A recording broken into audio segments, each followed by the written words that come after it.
Hi hello welcome to our channel. இன்றைக்கி நம்ம பார்க்க போகிற ஸ்டோரி என்னென்னா, நேர்மையின் பரிசு. ஒரு அடர்ந்த காடு. அந்த காட்டுக்கு பக்கத்தில் சின்னதாக ஒரு கிராமம். அந்த கிராமத்தில் ராமு என்பவன் மரவெற்ற தொழில் செஞ்சு வந்துட்டு இருந்தான். அவன் தினமும் காட்டுக்கு போய் மரத்தை வெட்டி அந்த மரத்தை சந்தையில் விற்கிறது தான் அவனோட வேலையே.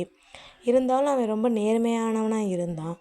ஒரு நாள் மரம் வெட்டுறதுக்காக காட்டுக்குள்ளே போகும்போது ஒரு நதிக்கரையில் ஒரு பெரிய மரத்தை பார்த்தான். அந்த மரத்தை வெட்டலான்னு அவன் யோசிச்சுட்டு அந்த மரத்தை வெட்டும்போது அவனோட பழைய இரும்பு கோடாலி தண்ணிக்குள்ளே விழுந்துருச்சு. தண்ணிக்குள்ளே விழுந்ததை பார்த்து அவன் ரொம்ப சோகமாகவும் கவலையாகவும் ஆயிட்டான். அதை பார்த்து ஒரு வனதேவதை தண்ணிக்குள்ளே இருந்து வந்து, ஏன் சோகமாக இருக்கன்னு கேட்டது.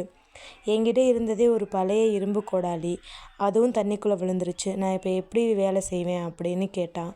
உடனே வனதேவதை தண்ணிக்குள்ளே போயிட்டு ஒரு பழைய தங்க கோடாலியை எடுத்துகிட்டு வந்து அவன்கிட்ட நீட்டுச்சு. இது என்னோடது இல்லை அப்படின்னு சொன்னான்.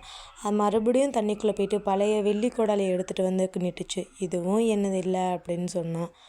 மறுபடியும் வனதேவதை தண்ணிக்குள்ளே போயிட்டு அவனோட இரும்பு கோடாலியவே எடுத்துகிட்டு வந்து அவன் முன்னாடி நீட்டுச்சு. இதுதான் என்னுடையது அப்படின்னு சொல்லி அவன் சந்தோஷமாக வாங்கிக்கிட்டான்.